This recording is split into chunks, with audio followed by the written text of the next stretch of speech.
If you like what I do, consider joining my channel or donating to my coffee. Links in the description.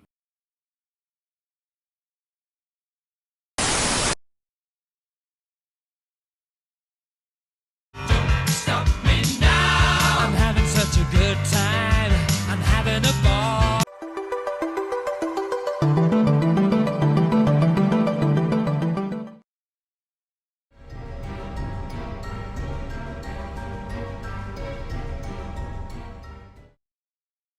Being a child of the 80s and 90s, it was easy to look at a game called The Good Old Days that's clearly been inspired by the Goonies and be like, oh yeah, I'm playing the shit out of that. I don't even need to know what the game's even about. But, for my viewers' sake, let me break it down for you real quick. You play as Sean, a kid who's about to lose his family home if he doesn't cough up 30 G's before the end of the day. Thankfully, the loan shark is very helpful and reminds Sean that the kid's ancestors have buried money and treasure all over the place. He then gives Sean an unlimited amount of bombs so he can do some real digging. Like I said, a very helpful loan shark. Though, he did kidnap your 3 friends, which is kind of a dick move. Anyway, Sean must rescue the Goonies, the Noogies, and find enough cash to save his home before it's too late. Listen, why wouldn't I love this 80s-tastic setup? But, is this nostalgia trip worth taking, or should you sit this one out? Combat. Combat in the good old days might be the most frustrating part of the game. The core conceit is that you have 4 swappable members, after you unlock them of course, and each member has their own movesets and abilities. It's a cool concept, but it sucks on the combat front. During the start of each run, yes, this game requires you to beat it several times, but more on that later. You'll always begin with Sean, and Sean cannot attack anything without the use of his bombs, which require you to plant them and then wait for them to explode. Great for treasure hunting, terrible for bats. So, as Sean, you'll be avoiding enemies most of the time. Eventually, you'll unlock Foodie, this game's chunk proxy. He thankfully brings a comparatively quicker headbutt, but he's much slower with lower jumps because fat. You'll eventually unlock the 2 other boys, Bruce and Doc, but they don't bring any offense to the group, though Doc's radar ability does kill all flying enemies on the screen, which is super helpful. But really, your best and most reliable attack is Foodie's headbutt, and because his movement is so restricted because of fat, you're most likely not going to be maining him. So, when an enemy pops up, you'll need to cycle through all the boys until you find Foodie, and this can just get super obnoxious. Imagine, you're in the middle of a platforming section, a section Foodie just cannot do, and then enemies get in your way. Now, you have to cycle through the boys till Foodie shows up, then you can defend yourself. Now, imagine doing this 1,000 times. It sucks. This could have easily been fixed by mapping the boys to a button so you could switch to a boy quickly, or do what Way Forward did in Shantae Advance, hold the transform button and press another button to swap. Little things like that go a long way to improve the player experience. Thankfully, this obnoxious swapping during moment-to-moment gameplay isn't as obnoxious during boss fights. Most are more like puzzles than twitchy encounters, but I had a lot of fun figuring out how to take these bosses down. And because some of the bosses require you to swap boys to utilize their special abilities to overcome attacks or interact with the environment to take down the boss, these moments felt like the best use of the swapping mechanic, and so I always looked forward to these fights. When your HP depletes, you lose time and are resurrected, so as long as you have time in the day, you can keep playing. However, once midnight hits, it's game over, regardless if you have the money or not. And that's it for combat. Combat in the good old days is a mixed bag.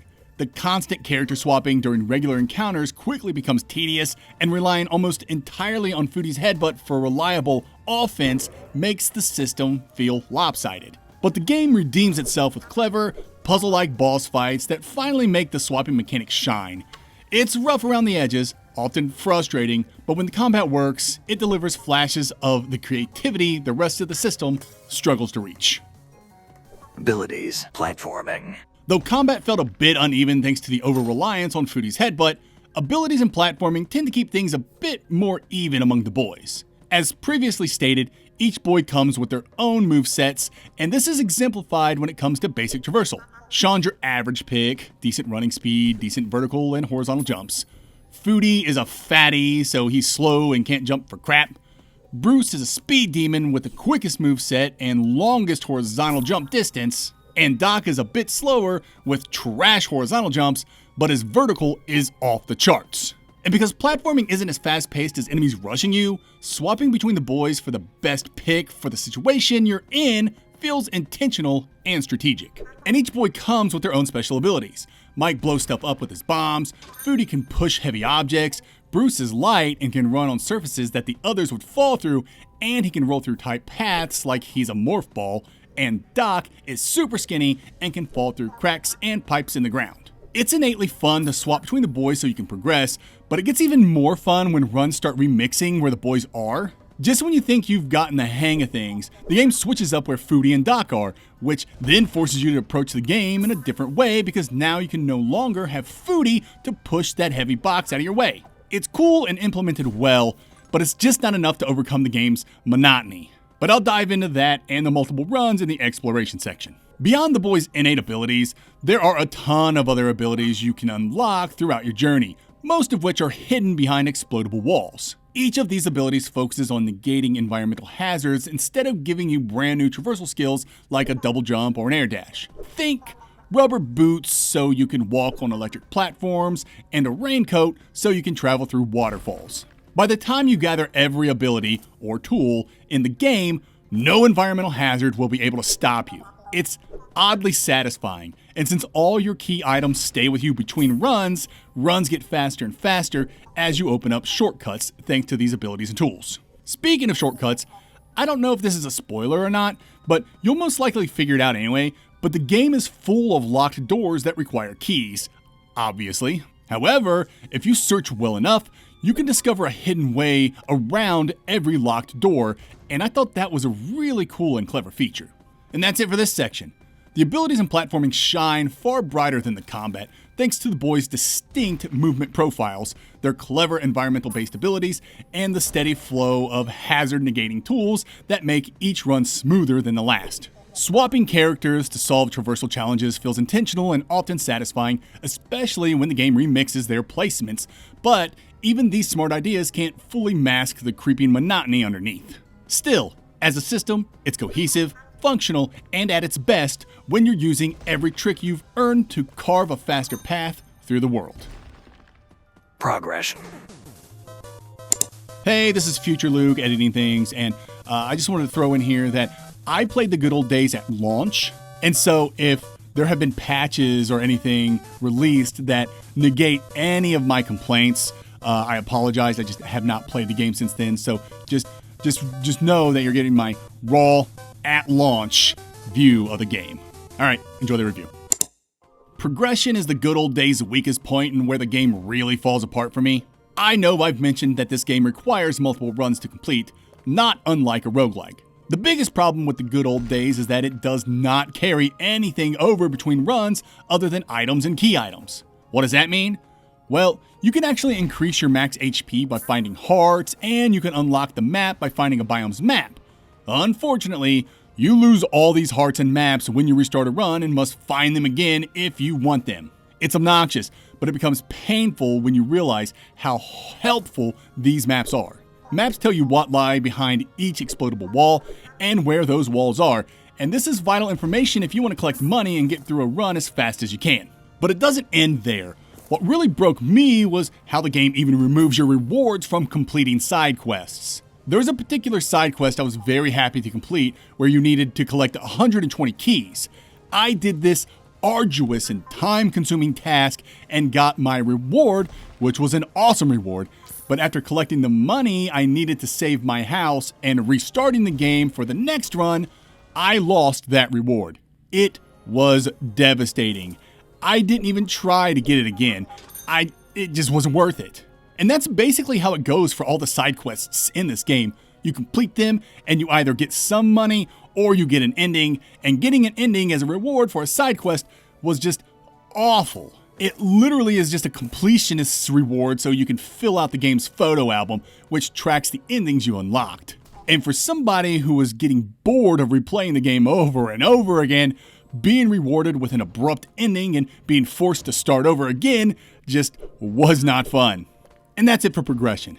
Progression is where the good old days truly stumbles. The constant loss of HP upgrades, maps, and even side quest rewards between runs turns what should be a satisfying loop into a demoralizing reset cycle.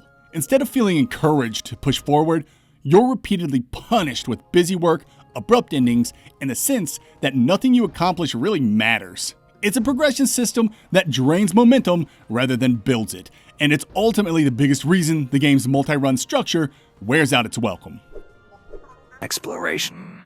Okay, let's talk about exploring the good old days world. The game's actually pretty big with lots of biomes with lots of gimmicks, and the game gets quote-unquote smaller with each playthrough as you unlock the tools that negate environmental hazards. So, that brings us to the need to play this game multiple times. I don't want to spoil anything, so I'll keep it vague. In your first run, you have to collect $30,000. Get the money, return it, and you get the first ending. In the next run, you have to collect $60,000. Get that, return, get a different ending that reveals there's an overarching story that can only be seen by collecting more endings, thus creating the incentive to beat the game over and over again. If that sounds interesting to you, then you should check out this game. Just know that you will be doing the same things over and over and over again until you get all the endings, and this can be very, very time consuming and monotonous. I think I got 6 of the endings before I broke and just couldn't do it anymore. The story was just not worth it for me. That's not to say things don't change as you collect more endings.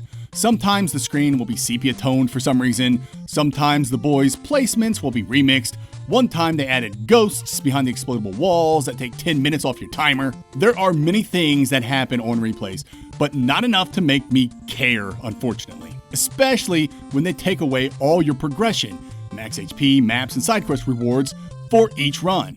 Redoing the same platforming section, refighting all the same bosses, recollecting all the same keys, hearts, and maps. It's enough to drive you crazy, and when combat and platforming really isn't all that fun, it makes it even harder to stay motivated.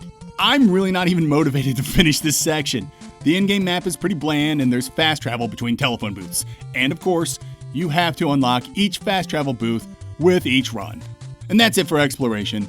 Exploration in the good old days starts strong with a big world, varied biomes, and cool locked door skips and tools that gradually shrink the map, but the shine wears off fast once the game forces you into endless repeat runs, complete with lost progress, recycled platforming, and refought bosses. The occasional remix, sepia filters, shuffled boys, or new hazards can't offset how monotonous the loop becomes, especially when even basic conveniences like fast travel booths and maps must be unlocked every single time. It's a structure that asks for a lot of replaying without giving enough back, and the motivation just evaporates long before the endings do. Atmosphere. Narrative. Let's end this review on a high note. The Good Old Days presentation is top shelf stuff and is the game's best quality. The pixel work is fantastic, animations are crisp, and the creativity in each biome and boss encounter are wonders to behold. Everything about this game's looks will appeal to older gamers like myself, and that's a shame because it feels like a trap. Like this game is much more about style than substance. But if you really love how the game looks and sounds and feel that's enough for you, then you may get a lot more out of the good old days than I did. Because there's no denying it, despite all its drawbacks, the game is downright gorgeous. As for the narrative, I guess it's fine for what it is. It hooked me with its nostalgia baiting and the overarching story revealed through all the endings, and the game's endings are bittersweet at times, but there's really not enough here to make the tedium worth it. Also, they really messed up the Goonies parody by not including a sloth proxy. How can you mess that up? Why would you do that? And that's going to be it for this section. The atmosphere and presentation in the good old days are undeniably stunning, with fantastic pixel art, crisp animations, and a level of creative flair that constantly impresses. The narrative has its moments of charm and nostalgia bait intrigue, but it never fully justifies the grind required to see it all, leaving the story feeling more like garnish than payoff. In the end, it's a game where style outshines the substance. Gorgeous to look at, pleasant to listen to, but not quite strong enough narratively to carry the weight of its repetition. Final thoughts and score. The Good Old Days is a game with overflowing charm and a gorgeous presentation, but it's weighed down by repetitive structure and some genuinely baffling progression choices. The combat never finds its footing, the multi-run format drains momentum, and the constant loss of upgrades makes each new attempt feel more like a chore than a fresh challenge. Yet, despite all that, the game's creative pixel art, clever boss encounters, and fun character-based traversal show flashes of something special. It's a stylish experience that just can't escape the gravity of its own monotony. I award The Good Old Days a 5 out of 10.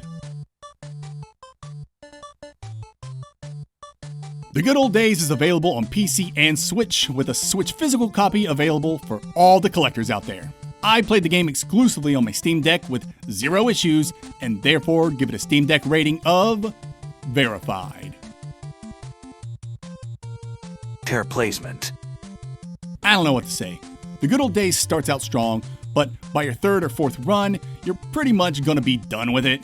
There's just not enough here to warrant multiple playthroughs, especially after you've unlocked every ability and tool. Some kind of meta progression, upgrades for your characters, or something that persisted between runs would have gone a long way to make each playthrough feel meaningful. But as it stands, this game is really only going to appeal to a very niche audience who put nostalgia and presentation over everything else, and even that crowd will get bored eventually.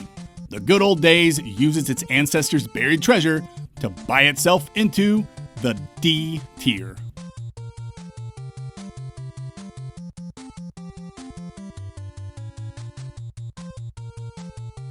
This is a tough one to recommend, and that sucks to say because this game is absolutely gorgeous. But maybe non-Metroidvaniers will enjoy this game far more than hardcore Metroidvaniers. But my audience, I just don't think this game is going to scratch that MV itch for you. If anything, its tedium will most likely leave you in a daze.